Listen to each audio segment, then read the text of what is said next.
और एयरफोर्स के नाम पर तो इनके पास कुछ भी नहीं था। बाहर मुल्कों की जो कंपनीज थी वो बाकी सारे मुल्कों को छोड़कर सिर्फ सिंगापुर में आकर क्यों अपनी कंपनी सेटअप करेंगे। यानी कि सिंगापुर में इतनी सारी जॉब क्रिएट हो गई थी कि बाहर से लोग बुलाने पड़ते थे सिंगापुर में। तो अब हमें जो है वो कुछ ऐसा काम करना पड़ेगा कि जिसमें मेहनत भी कम हो और पैसा भी काफी ज्यादा है। बाहर मुल्कों की बैंकों ने इतना ज्यादा इन्वेस्ट किया सिंगापुर में कि सिंगापुर एक इंटरनेशनल फाइनेंशियल सेंटर बन गया। यही वजह है कि आज भी जो है वो तकरीबन मुल्क सिंगापुर को कॉपी करने की कोशिश करते हैं, लेकिन फिर भी सिंगापुर जैसे नहीं बन पाते क्योंकि जो तरीका है ये लोग उस पर तवज्जो नहीं देते। अगर आप किसी ईमानदार लीडर को पीएम की कुर्सी पर बिठा दो तो वो गरीब से गरीब मुल्क की भी किस्मत बदल कर रख सकता है।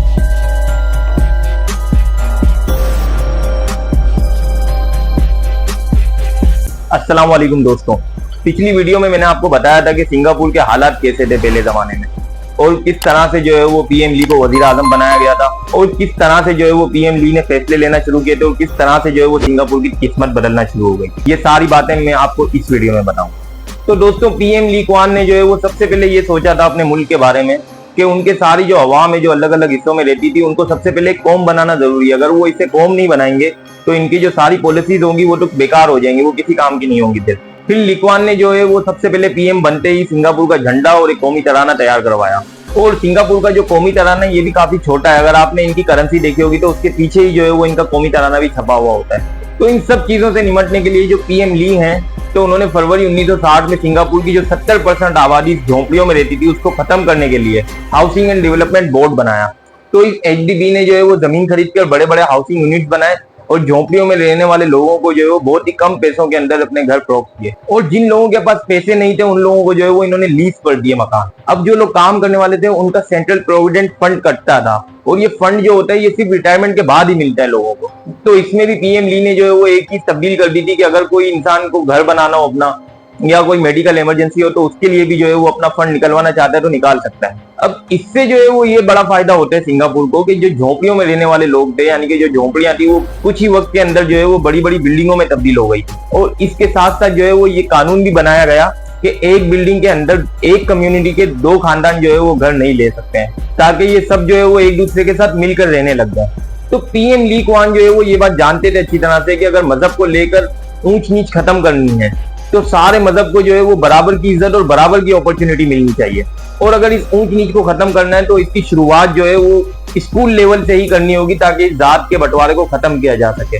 देखिए, उस दौर में ऐसा था कि जो माले कम्युनिटी के बच्चे थे वो माले स्कूल में जाते थे और जो चाइनीज कम्युनिटी के बच्चे थे वो चाइनीज स्कूल में जाते थे।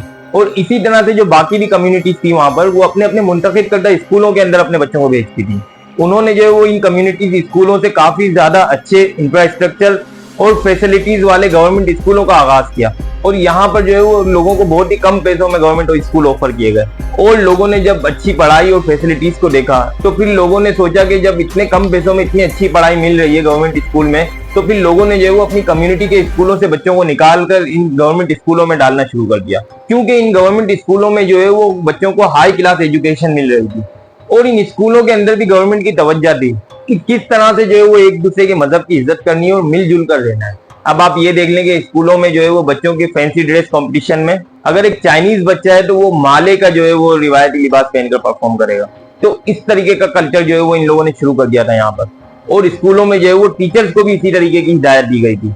उसके बाद जो है वो पीएम ली कुआन ने मिनिस्ट्री ऑफ कल्चर बनाया और उसके पीछे भी यही वजह थी कि लोगों की जो है वो आपस में मेल जोल को बढ़ाया जा सके। और इसमें जो इन्होंने कल्चर इवेंट्स थे वो एक जबान की बजाय काफी सारी जबानों में करवाए थे। और काफी जगह तो ऐसा भी था कि जो चाइनीज था वो माले के कल्चर इवेंट में हिस्सा लेता था और जो माले था वो चाइनीज के कल्चर इवेंट में हिस्सा लेता था। और सिंगापुर में जो ज्यादा अक्सरियत थी लोगों की वो माले, चाइनीज, तमिल और इंग्लिश बोलने वालों की थी। तो सिंगापुर में जो है वो इन चारों जबानों को ऑफिशियल लैंग्वेज बना दिया गया। अब देखिए, यहाँ पर मुल्क के लोगों को एक कौम बनाने में तो वजीर आजम ली कुआन जो है वो कामयाब हो चुके थे, लेकिन मुल्क की जो इकोनॉमी थी वो सिर्फ टीन और रबड़ के प्रोडक्ट्स पर चल रही थी और उसका भी कंट्रोल जो है वो मलेशिया के हाथ में था क्योंकि एक वही मुल्क था जो इनसे सबसे ज्यादा सामान इंपोर्ट करता था। और इसके अलावा जो है वो सिंगापुर में कोई नेचुरल रिसोर्सेज भी नहीं थी जिसके जरिए पैसा बनाया जा सके। और सिक्योरिटी जो है वो इनकी ब्रिटिशर संभाल रहे थे। यानी कि आप लोग ये समझ लेंगे अगर ब्रिटिशर्स इस मुल्क को छोड़कर चले जाते तो किसी भी मुल्क को जो है वो सिर्फ कुछ ही वक्त लगता है इनके मुल्क पर कब्जा करने के लिए। तो पीएम ली कुआन जो थे उनको शुरू से यही लगता था कि अगर मलेशिया का सपोर्ट रहेगा तो सिंगापुर के मुल्क को जो है वो किसी भी और मुल्क की ज्यादा जरूरत नहीं पड़ेगी। तो इसीलिए जो है वो वक्फे वक्फे से मलेशिया को खुश करने के लिए भी काफी सारी कोशिशें करते रहते थे। जैसे कि इन्होंने सिंगापुर में माले जबान को कौमी जबान अनाउंस कर दी थी। तो इसकी वजह से जो है वो मलेशिया को लगेगा कि सिंगापुर जो है वो कोई अलग मुल्क नहीं है, बोल के इसमें हम जैसे ही लोग रहते हैं, और अगर कल को कुछ होता है तो ये लोग जो है वो हमारी सपोर्ट में रहेंगे। और इसके अलावा पीएम ली जो है वो ये भी ख्वाहिश रखते थे कि कैसे भी करके जो है वो मलेशिया सिंगापुर को अपना एक स्टेट बना ले।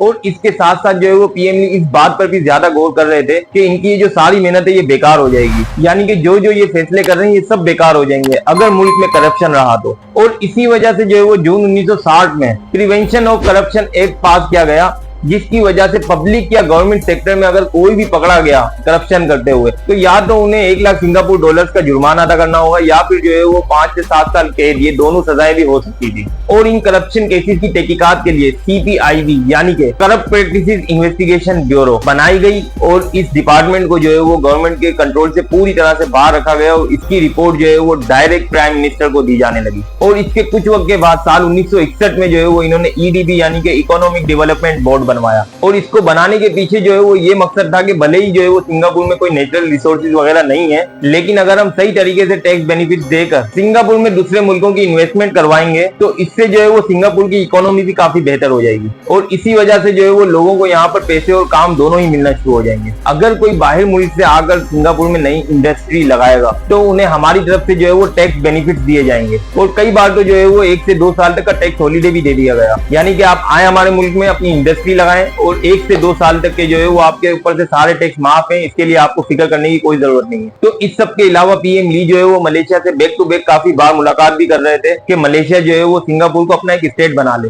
तो इसकी वजह से जो है वो पहला तो सिक्योरिटी का डर खत्म हो जाएगा, और दूसरी वजह ये है कि जो मलेशिया में जो है वो काफी सारी इंडस्ट्रीज हैं, तो इसकी वजह से जो ग्रोथ सिंगापुर की अकेले हो रही थी तो अगर वो मलेशिया के साथ मिल जाएगा तो उसकी ग्रोथ जो है वो काफी अच्छे तरीके से हो जाएगी। और मलेशिया की मार्केट खुलने से जो है वो लोगों के पास ज्यादा अपॉर्चुनिटीज मिल जाएंगी और उन लोगों के पास ज्यादा पैसा आएगा। लेकिन पीएम ली जो है वो अपना ये फैसला लोगों पर मुसल्लत नहीं करना चाहते थे और वो लोगों की भी राय लेना चाहते थे कि लोग जो है वो क्या सोचते हैं इस बारे में। तो इसके लिए जो है वो इन्होंने साल 1961 में मर्जर रेफरेंडम करवाया और यहाँ पर जितने भी लोग थे उन्होंने जो है वो मलेशिया को सिंगापुर के साथ जोड़ने के लिए वोट किया, और इसके बाद जो है वो मलेशिया और सिंगापुर जो है वो मिल जाते हैं, यानी कि मलेशिया जो है वो सिंगापुर को अपना एक स्टेट बना लेता है। और बदले में जो है वो शर्त सिर्फ एक रखी गई थी कि अगर सिंगापुर जो है वो मलेशिया का स्टेट बन जाएगा तो सिंगापुर को जो है वो अपने एनुअल रेवेन्यू का 40% सिंगापुर की गवर्नमेंट को देना होगा, और सिंगापुर लेबर और एजुकेशन को लेकर जो भी कानून है वो खुद देखेगा, लेकिन एक्सटर्नल अफेयर्स और डिफेंस सिक्योरिटी ये सारी चीजें जो है वो मलेशिया की गवर्नमेंट के हाथ में होगी। और इसके साथ साथ जो है वो मलेशिया की पार्लियामेंट थी, इसके अंदर सिंगापुर को जो है वो टोटल 15 सीटें दी गई। तो इन सारी बातों के लिए जो है वो पीएम ली क्वान बहुत ही आसानी से मान जाते हैं। फिर 16 सितंबर 1963 को जो है वो सिंगापुर ऑफिशियली मलेशिया का जो है वो एक स्टेट बन जाता है। इसके बाद 1 मार्च 1964 को पीएम ली जो है वो कहते हैं कि मलेशिया के अंदर जो आने वाले जनरल इलेक्शन है उसमें उनकी जो पार्टी है यानी कि PAP वो भी जो है वो इसमें हिस्सा लेगी। अब ये पहली बार था कि जो मलेशिया की गवर्नमेंट थी इनको यहाँ पर थोड़ी सी तकलीफ होना शुरू हो गई थी, क्योंकि सिंगापुर जो था इसमें माले और चाइनीज दोनों आबादियां थी। तो मलेशिया को ये लगने लगा कि सिंगापुर की जो सियासी जमात है ये इलेक्शन वगैरह में घुसकर खुद बड़ी ना बन जाए, और इस चक्कर में जो है वो मलेशिया की सियासी जमात पीछे ना रह जाए। फिर 21 जुलाई 1964 में जो मलेशिया के मुसलमान थे वो हमारे प्यारे नबी सल्लल्लाहु अलैहि वसल्लम का यौम विलादत मना रहे थे, और इसी वक्त में जो चाइनीज मुस्लिम थे उनके दरमियान जो है वो कुछ अनबन हो जाती है, और बात जो है वो यहाँ पर इतनी ज्यादा बढ़ जाती है कि फसाद शुरू हो जाते हैं, और इस लड़ाई झगड़े में जो है वो 23 लोगों की जानें चली जाती है और काफी सारे लोग जख्मी हो जाते हैं। लेकिन ये बात यहाँ पर खत्म नहीं होती दोस्तों, फिर 1 महीने के बाद जो है वो इन दोनों बिरादरियों में दोबारा से फसाद शुरू हो जाता है, और जब इस सारे मामले को लेकर मलेशिया में बातें शुरू हो जाती तो मलेशिया की गवर्नमेंट आती है और पीएम ली को ये समझाती है कि मलेशिया जो है वो माले लोगों का है, तो आप जो है वो इनकी तरफदारी करो, इससे जो है वो आपको सियासी फायदा भी होगा, और चाइनीज लोगों को जो है वो आप थोड़ा सा पीछे रखो। तो इस बात के लिए जो है वो पीएम ली साफ मना कर देते हैं और उनसे कहते हैं कि इतने सालों से जो है वो हम लोग अपने लोगों को एक कौम बनाने के लिए मेहनत कर रहे हैं, तो अब जो है वो इनके बीच नफरत फैलाना सही बात नहीं होगी। देखिए हमारे लिए जो है वो हर मजहब और हर बिरादरी एक बराबर है। अब यहाँ पर जो है वो मलेशिया की गवर्नमेंट को समझ आ जाता है कि हम लोगों ने जो है वो सिंगापुर को अपने साथ मिलाकर एक गलती कर ली है, क्योंकि यहाँ पर ये लोग हमारी बात नहीं मान रहे हैं तो आगे चलकर जो हमारे सियासी मफादात है वो इनका शिकार हो जाएंगे। तो इस मामले के बाद जो है वो ये लोग ली क्वान और जितने भी लीडर थे सिंगापुर के इन सब लोगों को जो है वो ये लोग जेल में बंद कर देते हैं। फिर कुछ वक्त के बाद जो है वो मलेशिया के वजीर आजम तुंकू अब्दुल रहमान वो वो सिंगापुर को 9 अगस्त 1965 में मलेशिया से अलग कर देते हैं। और देखें दोस्तों, सिंगापुर जो है वो दुनिया का इकलौता ऐसा मुल्क है जिसको जबरदस्ती आजादी दी गई है। लेकिन बहरहाल फिर उसी दिन जो है वो ली कुआन एक प्रेस कॉन्फ्रेंस करते हैं और सिंगापुर को जो है वो एक डेमोक्रेटिक और इंडिपेंडेंट मुल्क, द रिपब्लिक ऑफ सिंगापुर के नाम से अनाउंस कर देते हैं। लेकिन वो दिल से चाहते नहीं थे सिंगापुर को मलेशिया से अलग करना। और इसके कुछ वक्त के बाद ही जो है वो पीएम ली को ये बात समझ आ जाती है कि सिंगापुर को जो है वो अब कोई और बचाने नहीं आएगा, अब जो भी करना है वो इन्हें खुद ही करना पड़ेगा अपने लिए। इसके कुछ वक्त के बाद जो है वो ब्रिटिशर्स ये फैसला लेते हैं कि वो अपने मिलिट्री के जो खर्चे हैं वो कम करेंगे। और इसके साथ साथ जो है वो ये फैसला भी लेते हैं कि जिन कॉलोनीज में उनको फायदा कम हो रहा है और नुकसान ज्यादा हो रहा है, वहां से भी जो है वो ये लोग बाहर आ जाएंगे। और इसके बाद जो है वो 18 जुलाई 1967 को ब्रिटिशर्स ये फैसला लेते हैं कि साउथ ईस्ट, यानी कि जिसमें सिंगापुर भी आता था, वहां से भी ये लोग निकल जाएंगे। और इस इलाके में जितने भी इनके फौजी हैं उन लोगों की भी जो है वो ये लोग वापस बुला लेंगे। और फिर साल 1970 के आते आते जो है वो ये लोग पूरी तरह से सिंगापुर को अंदर से निकल जाते हैं। अब इस वजह से जो है वो ली कुआन के साथ साथ सिंगापुर के काफी सारे लोग भी परेशान हो जाते हैं, क्योंकि जो ब्रिटिश आर्मी थी वो सिंगापुर के लोगों को सिर्फ सिक्योरिटी ही नहीं देती थी बल्कि उसके साथ साथ रोजगार भी फराहम करती थी, जिसके जरिए से वो लोग 2 वक्त का खाना खा पाते थे। और यहाँ पर पीएम ली के पास ऐसा कोई हल नहीं था कि जिसके जरिए जो है वो लोगों को एक साथ इतने सारे रोजगार फराहम कर सके। अब इसके बाद जो है वो सिंगापुर थोड़ा अकेला पड़ जाता है और सिंगापुर की जो हालत होती है वो सिक्योरिटी के नाम पर भी काफी खराब हो चुकी होती है। और इनके पास जो है वो हजार लोगों की 2 बटालियन थी और 2 जहाज थे पानी के, और एयरफोर्स के नाम पर तो इनके पास कुछ भी नहीं था। लेकिन फिर भी जो है वो ये लोग अपनी मुल्क में एक छोटी सी आर्मी बनाकर जैसे तैसे आगे बढ़ते हैं। अब इसके बाद जो है वो ली कुआन के पास डू और डाई वाले हालात थे, और इसके बाद जो है वो ली एक के बाद एक फैसला लेना शुरू करते हैं। तो इसमें पहला काम तो पीएम ली जो है वो ये करते हैं कि साउथ ईस्ट कंट्री की जो उनसे बात करना शुरू कर देते हैं और association of south east Asia nation जो है वो इसको बना देते हैं, जिसमें जो है वो मलेशिया, इंडोनेशिया, फिलीपींस और थाईलैंड जो है वो इन सारे मुल्कों को जोड़ लेते हैं, ताकि ये सारे लोग जो है वो एक दूसरे की मदद कर सकें। यानी कि इकोनॉमिकली भी और जो इलाकों के अंदर अमन व अमान है इसको भी बरकरार रखने में जो है वो इनकी मदद कर सके। और अगर किसी के ऊपर कोई और मुसीबत आती है तो इस मामले में भी जो है वो इनकी मदद हो सके। और इसके बाद जो है वो पीएम ली दूसरा काम ये करते हैं कि वो जून 1968 में जुरोंग टाउन कॉर्पोरेशन बनाते हैं। और जुरोंग जो है वो सिंगापुर के वेस्ट इलाके वाली जगह को कहते हैं। तो इसमें जो है वो पीएम ली ये फैसला लेते हैं कि इस जगह को जो है वो इंडस्ट्रियल हब बनाएंगे, जहां पर बाहर मुल्कों की कंपनीज आएंगी और यहाँ पर अपनी कंपनी को सेटअप करेंगी। अब सवाल यहाँ पर यह था कि बाहर मुल्कों की जो कंपनीज थी वो बाकी सारे मुल्कों को छोड़कर सिर्फ सिंगापुर में आकर क्यों अपनी कंपनी सेटअप करेंगी। तो देखिए, मैं आपको बता दूं कि इसके लिए जो है वो पीएम ली ने काफी सारे ऑफर्स निकाले थे और कई इंडस्ट्रीज को तो जो है वो इन्होंने टैक्स फ्री कर दिया था और काफी सारी इंडस्ट्रीज को जो है वो इन्होंने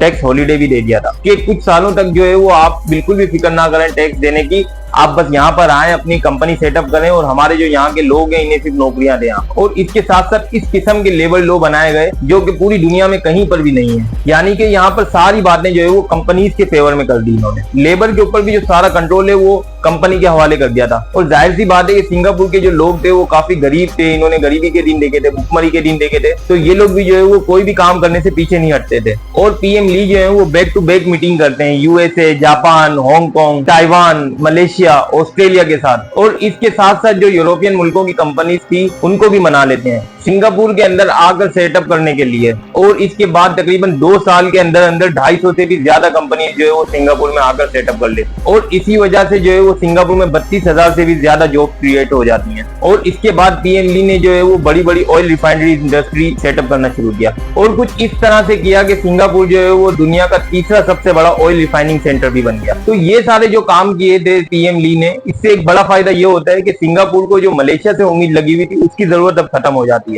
अब साल 1970 के आते आते जो पीएम ली चाहते थे वो तो उन्होंने हासिल कर ही लिया था। यानी कि साल 1970 के बीच तक एक भी आदमी जो है वो बेरोजगार नहीं बचा था सिंगापुर में। यानी कि सिंगापुर में इतनी सारी जॉब क्रिएट हो गई थी कि बाहर से लोग बुलाने पड़ते थे सिंगापुर में। और सिंगापुर का जो जीडीपी ग्रोथ रेट था वो 13.9% पर पहुंच गया था। लेकिन अब जो वक्त था वो सिंगापुर का सबसे अमीर मुल्कों में आने का वक्त था। असल में देखिए, सिंगापुर में जो है वो काफी सारे ऑर्डर्स मिल रहे थे और बाहर से लोगों के आने के बावजूद भी जो उनके ऑर्डर्स मिले थे उनका काम पूरा नहीं हो पा रहा था। इसके अलावा जो है वो लोग ओवर टाइम भी कर रहे थे, लेकिन तब भी जो है वो ऑर्डर का काम पूरा नहीं नहीं हो पा रहा था। तो उसके बाद जो है वो पीएम ली ने अपने ऑफिशियल्स को बुलवाया और उनसे कहा कि ये जो हम प्रोडक्ट मैन्युफैक्चरिंग कंपनीज में जो मजदूरी वाला काम करवा रहे हैं, यानी कि वुड प्रोडक्ट, टेक्सटाइल्स और मॉस्किटो कॉइल्स पर जो तवज्जो दे रहे हैं, इसमें मेहनत जो है वो काफी ज्यादा है और पैसा इसमें कम है। और अगर हमने इसके बारे में नहीं सोचा तो चाहे जितना भी कारोबार आ जाए सिंगापुर में, सिंगापुर की जो ग्रोथ है वो यहीं पर रुक जाएगी। तो अब हमें जो है वो कुछ ऐसा काम करना पड़ेगा कि जिसमें मेहनत भी कम हो और पैसा भी काफी ज्यादा है। आप लोग एक ऐसी पॉलिसी बनाओ कि टेक्नोलॉजी और स्किल बेस्ड इंडस्ट्रीज जो हैं, जैसे कंप्यूटर पार्ट्स हैं, इलेक्ट्रॉनिक पार्ट्स हैं, मशीनरी पार्ट्स हैं, और इसके अलावा जो है वो फार्मा बेस्ड कंपनीज के भी इन्वेस्टर्स आए सिंगापुर के अंदर, क्योंकि इस काम में जो है वो मेहनत कम है और पैसा काफी ज्यादा है। और कुछ वक्त के बाद साल 1973 में ईडीबी यानी कि इकोनॉमिक डेवलपमेंट बोर्ड ये अनाउंसमेंट करता है कि जो इन्वेस्टर सिंगापुर में हाई टेक्नोलॉजी इंडस्ट्री सेटअप करेगा, उन लोगों को जो है वो 5 साल तक सिंगापुर में टैक्स देने की कोई फिक्र की जरूरत नहीं होगी। और ये बात इन्होंने बाहर मुल्कों के कंपनीज के लिए तो कही ही थी, और मुल्क के अंदर भी ये बात कही कि अगर कोई टेक्नोलॉजी लेवल को इंप्रूव करता है तो उनको भी जो है वो टैक्सेस में इंसेंटिव्स मिलेंगे। तो इसके बाद जो है वो सिंगापुर में कंपनीज आने लग जाती हैं और स्किलफुल वर्कर्स की जरूरत काफी ज्यादा बढ़ जाती है। अब देखें, जो सिंगापुर के लोग थे उन्हें बिना टेक्निकल नॉलेज के काम तो नहीं मिल सकता था, तो इसके लिए जो है वो इन्होंने एमएनसीज के साथ मिलकर जॉइंट इंडस्ट्रियल ट्रेनिंग सेंटर्स खोले, जिसमें जो है वो इन्होंने लोगों को हैंड ऑन एक्सपीरियंस जो होता था उसकी ट्रेनिंग दी, और लोगों ने जो है वो काफी जल्दी सीखना शुरू कर दिया था इस वजह से। और एक और बात भी जो है वो सिंगापुर के लिए काफी फायदेमंद साबित होती है। देखिए, इस वक्त में जो है ना सिंगापुर की ग्रोथ काफी तेजी से बढ़ रही थी, तो बैंक के अंदर से जो इंटरेस्ट मिलते थे वो भी काफी ज्यादा मिलते थे। तो सिंगापुर जो है वो दुनिया में सबसे ज्यादा बैंक इंटरेस्ट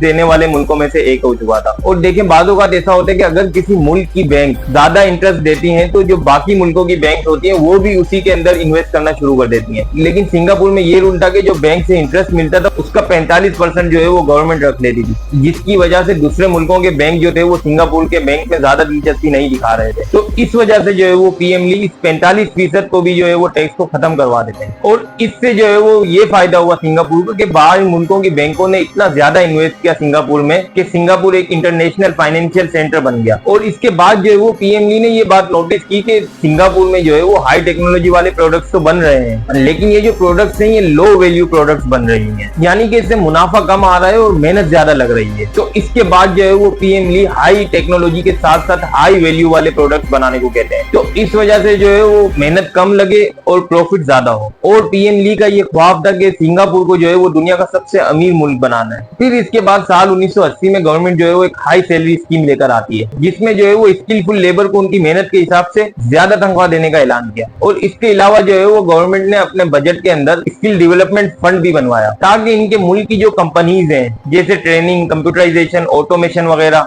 जिनसे हाई एंड प्रोडक्ट्स बन सके, जिनसे उसमें इन्वेस्ट कर रही थी, ताकि इनको सब्सिडी मिल सके। और इस काम में जो है वो ये लोग इस कदर कामयाब हुए कि सिंगापुर जो है वो पूरी दुनिया में हाई वैल्यू प्रोडक्ट मैन्युफैक्चरिंग का बादशाह बन गया। हत्ता के साल 1983 में सिंगापुर जो है वो पूरी दुनिया में हार्ड डिस्क जो हर कंप्यूटर में लगाई जाती है उसका सबसे बड़ा एक्सपोर्टर बन गया। ये सब तो चलता ही रहा, लेकिन इसके साथ साथ जो है वो इन लोगों ने टूरिज्म, ट्रांसपोर्ट एंड कम्युनिकेशन और ब्रेन सर्विसेज में भी काफी ज्यादा तरक्की कर ली थी। इसके अलावा जो है वो पीएमई ने काफी ज्यादा इंफ्रास्ट्रक्चर प्रोजेक्ट्स जैसे Singapore Botanical Garden, Sentosa Island, Mass Rapid Transit System और सिंगापुर साइंस पार्क और इसके अलावा भी काफी सारे इंफ्रास्ट्रक्चर प्रोजेक्ट्स बनवाए, जिसकी वजह से जो है वो पूरी दुनिया में सिंगापुर का नाम बढ़ा। और अगर आप आज के जमाने की बात करें तो सिंगापुर का नाम जो है वो दुनिया में सबसे महफूज, साफ सुथरा और खूबसूरत मुल्क के नाम से जाना जाता है, जहां पर सबसे बेहतरीन और अफोर्डेबल हेल्थ केयर, लिटरेसी 96.7% के साथ टॉप क्लास एजुकेशन सिस्टम है और मोस्ट एफिशिएंट पब्लिक ट्रांसपोर्ट के साथ दुनिया का सबसे बेहतरीन एयरपोर्ट है। और इनकी जीडीपी पर कैपिटा $1,27,606 US है, जो कि दुनिया में दूसरे नंबर पर आता है और एशिया में नंबर 1 पर आता है। और यहाँ पर जो है वो हर 6 आदमियों में से एक आदमी करोड़पति है। और पिछले चंद सालों में तो जो है वो सिंगापुर का नाम दुनिया में सबसे एक्सपेंसिव सिटीज में भी आ गया। करप्शन और क्राइम जो है वो यहाँ पे नहा के बराबर है। और इसके अलावा जो है वो सिंगापुर में बिना पूछे वाईफाई कनेक्ट कर लेने पर, लोगों के बीच में सिगरेट पीने पर और बिना जेब्रा क्रॉसिंग के रोड क्रॉस करने पर, इसके अलावा गंदगी फैलाने पर, चिंगम खाने या बेचने पर और हत्या के पब्लिक टॉयलेट में फ्लश ना करने पर और ऐसी हर छोटी छोटी बात पर जो है वो अच्छा खासा फाइन है और जेल की भी सजाएं दी जा सकती है। और थोड़े से थोड़े ड्रग के पाए जाने के केस में भी जो है वो सख्त से सख्त सजाएं दी जाती है। है। और यही वजह है कि आज भी जो है वो तकरीबन मुल्क सिंगापुर को कॉपी करने की कोशिश करते हैं, लेकिन फिर भी सिंगापुर जैसे नहीं बन पाते, क्योंकि जो तरीका है ये लोग उस पर तवज्जो नहीं देते। और तरीका ये है कि लोगों को जो है वो एक कौम बनाना और करप्शन को जड़ से खत्म कर देना। और पीएम ली जो है वो उनके पास सियासत करने का वक्त ही नहीं था, क्योंकि वो इस बात को अच्छी तरीके से जानते थे कि अगर ये मुल्क ही नहीं बचेगा तो फिर वजीर आजम होने का मकसद ही नहीं बचेगा। और इस कहानी से जो है वो आप लोगों को एक बात बड़ी अच्छी तरीके से समझ में आ गई होगी कि अगर आप किसी ईमानदार लीडर को पीएम की कुर्सी पर बिठा दो तो वो गरीब से गरीब मुल्क की भी किस्मत बदल कर रख सकता है। और अगर आप लोगों ने इस वीडियो का पहला पार्ट नहीं देखा तो यहाँ पर क्लिक करके आप देख सकते। अल्लाह हाफिज।